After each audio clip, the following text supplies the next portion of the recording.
Welcome to Grief with Portia, the podcast that uncovers the hidden treasures within grief. I'm your host, Portia the producer, and I'm inviting you to join me on a transformative journey where we will exchange laughter, of course the best medicine of them all, reflect on cherished memories, remember that time that the little boy grabbed my hand instead of his mother's at the amusement park? Yikes. And of course discover gratitude while navigating one of life's hardest challenges, loss. So get ready to groove with me, Portia the producer. Let's dive in.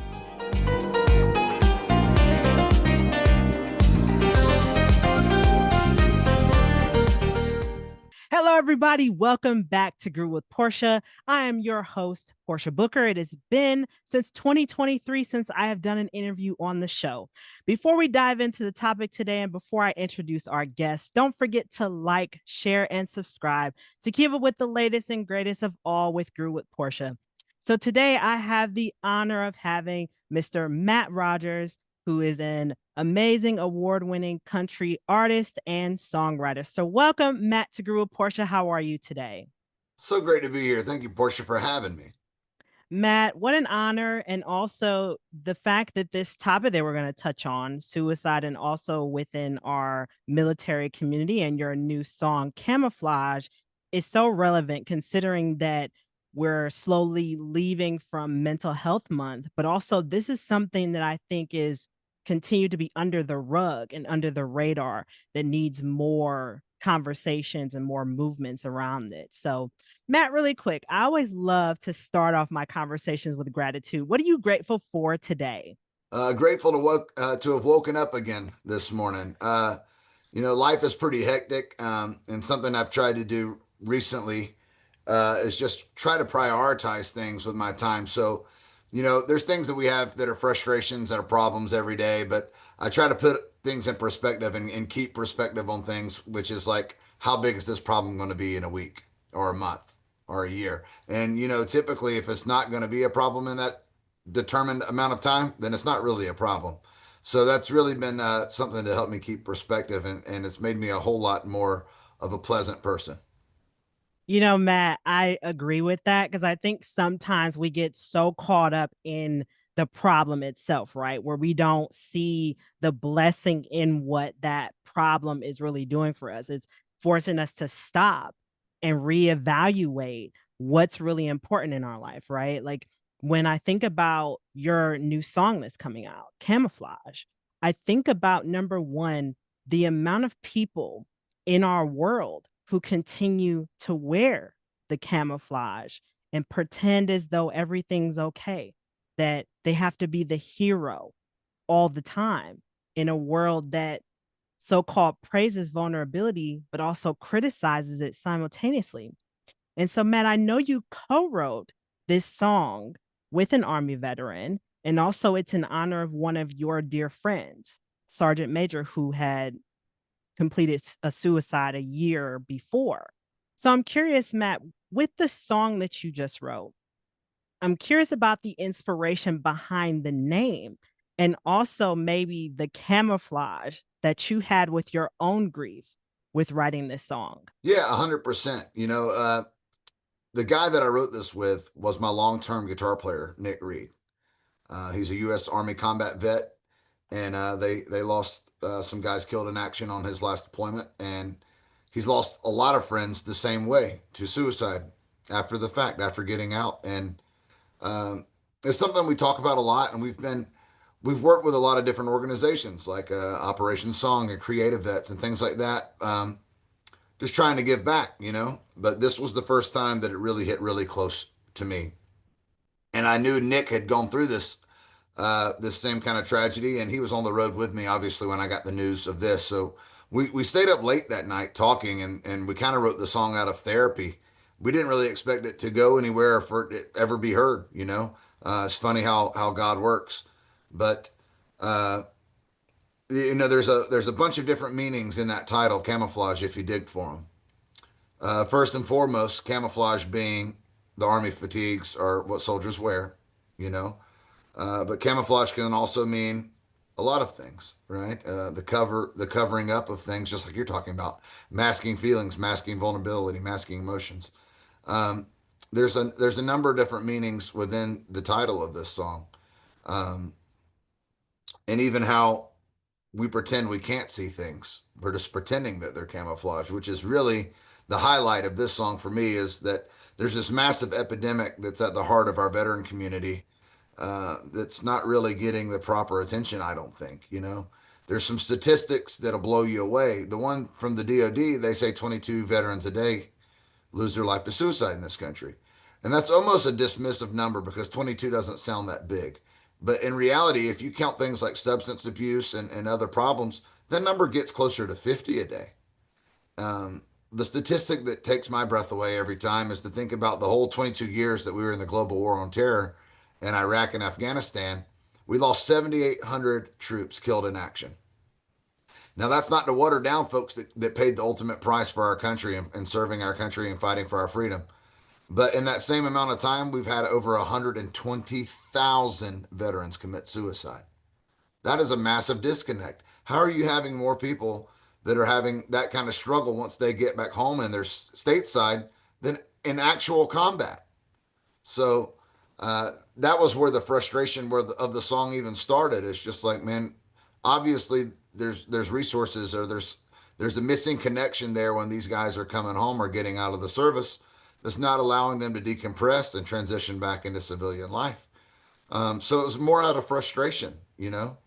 Um, so that's kind of just where the thought began, and we've have fought so hard to try to make a difference with this, but this has been the first time that I feel like I'm actually putting out something that can save lives, something that is actual and that can impact change, meaningful, something that means so much to me, but is actually doing good in the world. And that's really why you do what I do.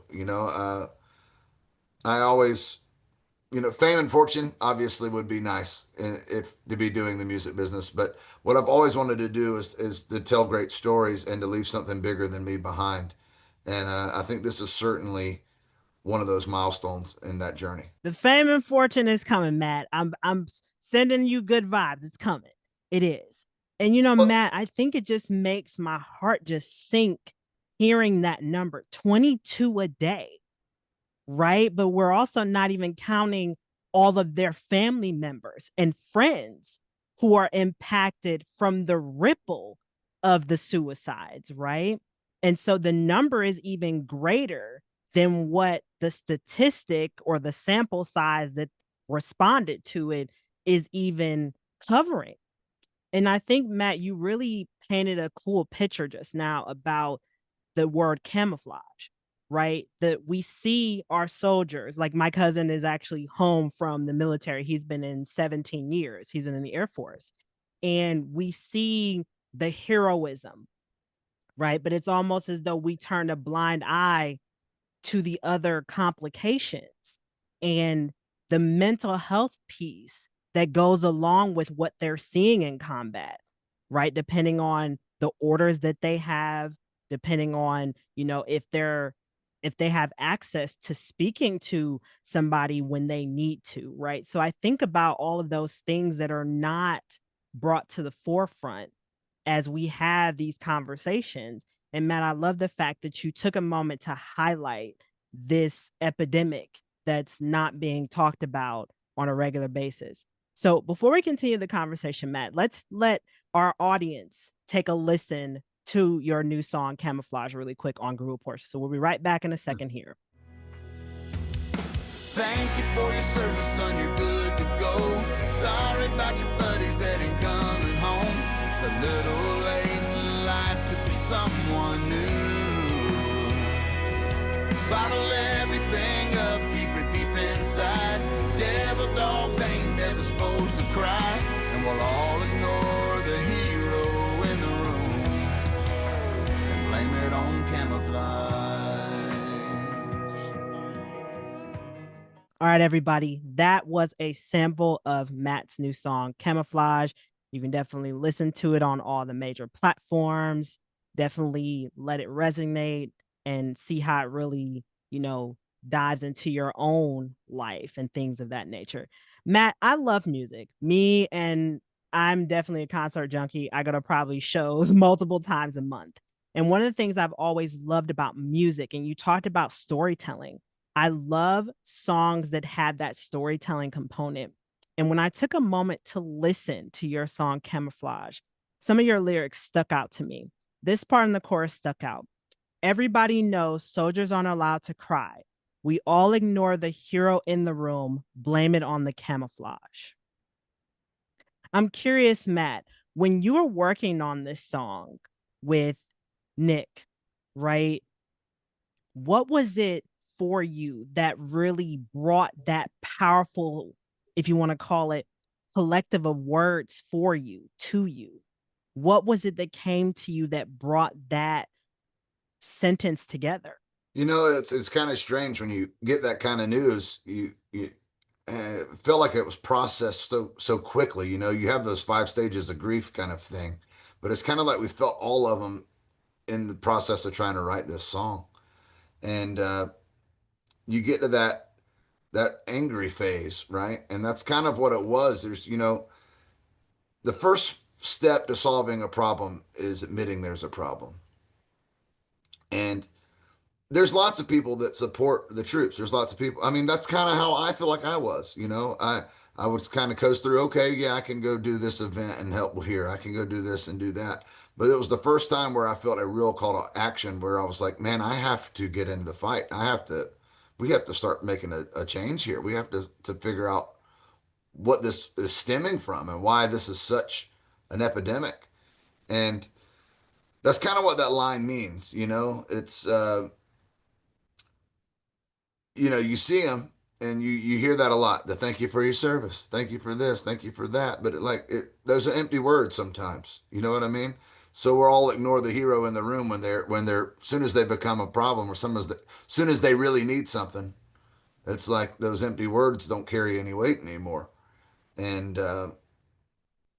figure that out on your own kind of thing. So that's kind of what it meant. It kind of came from a place of frustration of, thank you for your service and those empty words. And then it's followed right along with, oh, this is somebody in crisis that needs our help, but that's a problem they're going to have to figure out on their own. We're just going to pretend that we don't see that, i.e. camouflage. Matt, I'm glad you brought up the empty platitudes because I find that a lot when people are grieving, right? People are quick to say, my condolences. And I run grief support groups for both parent loss and suicide loss.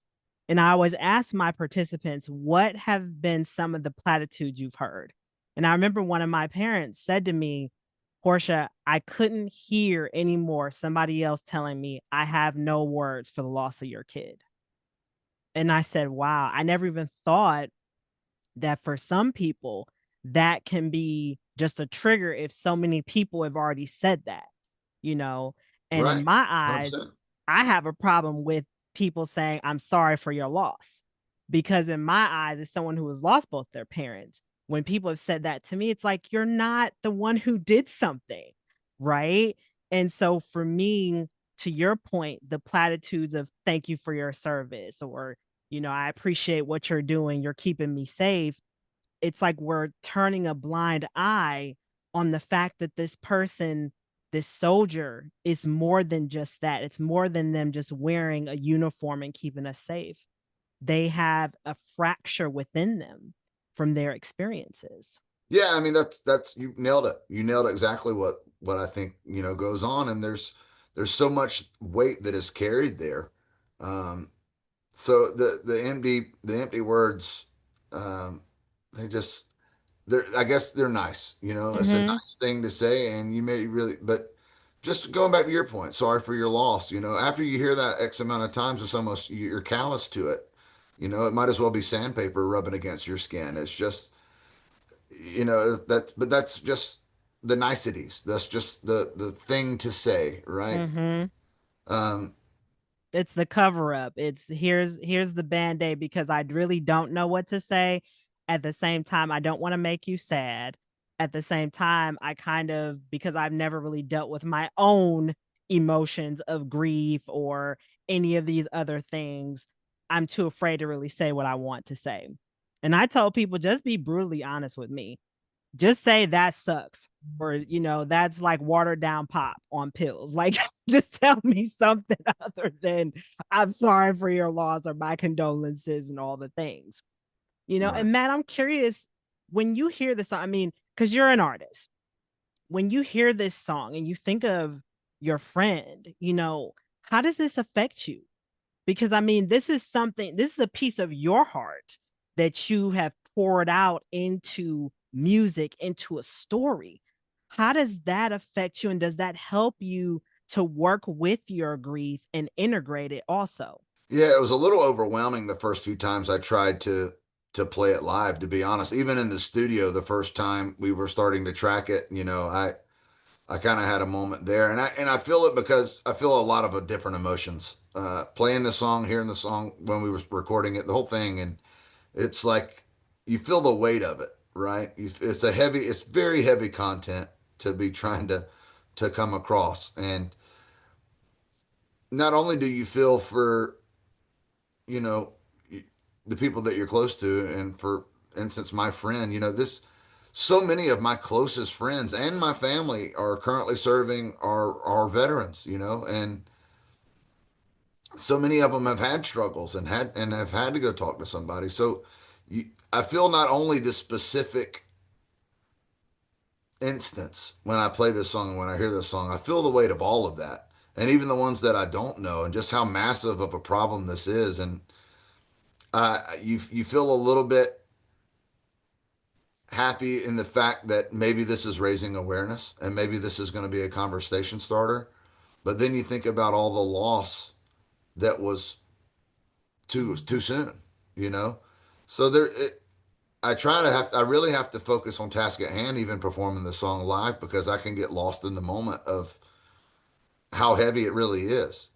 And it was kind of hard the first few times I played it live. To be honest, I broke down, and um, but now I'm feeling the positive energy of it, and I try to stay focused on that when I'm performing it now, because I want it to translate well, and I want people to hear it the way that it was written and the way that it was recorded. So um, it's been nice finding the people to help me have the strength to do that. Well, yeah, to really help you to keep your composure, right? Because I mean, even though you are the artist behind the entire thing, you're also delivering it. It takes a toll on you because it's so close to your heart. It breaks your heart open and also mends it simultaneously. So it's like you're crying and also you're also sharing those happy tears simultaneously. So it's like, multiple emotions are fighting for the microphone, right? And I think what a beautiful it sounds weird to say it that way, but it is a very beautiful experience because I think grief teaches us a lot about duality, right? Where we can have those happy moments and also sad times. We're appreciative of this individual who came into our life, who left an imprint on us, where we're able to share about them through music, something that is universally understood by people all over the world, from the vocals, from the lyrics to even the instrumentals that bring forth emotion. So, what a beautiful way to not only start a movement, get conversations going, and also help yourself to slowly heal from that grief of the loss of someone so close to you. Yes, the strangest thing. Just what you were talking about, of those two different emotions colliding at the same time. I'm not particularly used to navigating that feeling of. Usually, I'm a one at a time kind of guy. After all, us men were basically Neanderthals anyway. Uh, so it's been something new to navigate. But I'm just feel so honored to carry the legacy and try to honor someone that deserved it, quite honestly. Um, and I just want to impact that change. I've always been supportive, but it was time to really put my money where my mouth was, and I'm not letting off the gas. I'm continuing the relationship with Brothers Keeper Veteran Foundation, which is where 100% of the revenue of this song goes to their charity. We're having a release show this coming Saturday in Nashville, um, fundraising release show where all the ticket sales and everything is going to benefit that charity as well. We have co-branded T-shirts that are on my website that all the proceeds go to them as well. And we're expanding that relationship. I'm going to be doing some other events with them in the near future, and just looking to continue that growth and to continue being a part of the solution, which is all I really want to do. And Matt, I thank you for sharing that, and we'll definitely put that info in the show notes as well. So if people who are in the Nashville area, if they're, available, they can, definitely show up and keep up with this initiative because, count me in on the bandwagon to help, spread the word because this is something that is slowly continuing to go under the radar, right? And it's not like people have stopped enlisting in the military, right? These numbers keep growing, and yet the conversations are few and far in between. So, Matt, lots of love your way. And I know that this is going to be successful. Matt, before we wrap up for today, you shared with us, first of all, so much gratitude to you for writing this song in honor of your friend. Second, you shared with us how the word camouflage has more than one definition. It's not just the uniform or mask that you put on, it's also the things that you hide that are not often brought to the surface because of the societal narratives and platitudes. And number three, thank you for expressing your gratitude and showing us, how movements can happen, not just through just us having conversations, but also through music and our passions. So, Matt, before we wrap up today, for our audience who's tuning in, what words of advice can you leave with them for today? Someone who wants to be in your shoes, that wants to start a movement around a problem. They want to be part of the solution, but maybe they feel like they're not good enough. They're not big enough. What words of advice can you leave with them for today? I felt that way, and I've been that way before, where you see a problem and it looks like it is a mountain, and it looks like a mountain that you could never ever reach the top of. But you most certainly aren't if you don't start climbing. So that's the first thing, is to just be the change. Um, I think you'll find your path. I think you'll find the people and the support group. But if there's something you believe in and you want to be if you want to be the difference and you want to make the change, it's got to be with you. You have to make that decision on your own. And until you do that, um, the scenery never changes. So you can either be the meteor or you can be the tail. And I think it's just important to start. Starting is the hardest part. Isn't that the truth? My uncle used to say all the time, nothing beats a failure but a try. That's right. Well, everybody, that concludes another episode of Grew with Portia. Thank you for tuning in. And until next time, everybody, peace and hair grease.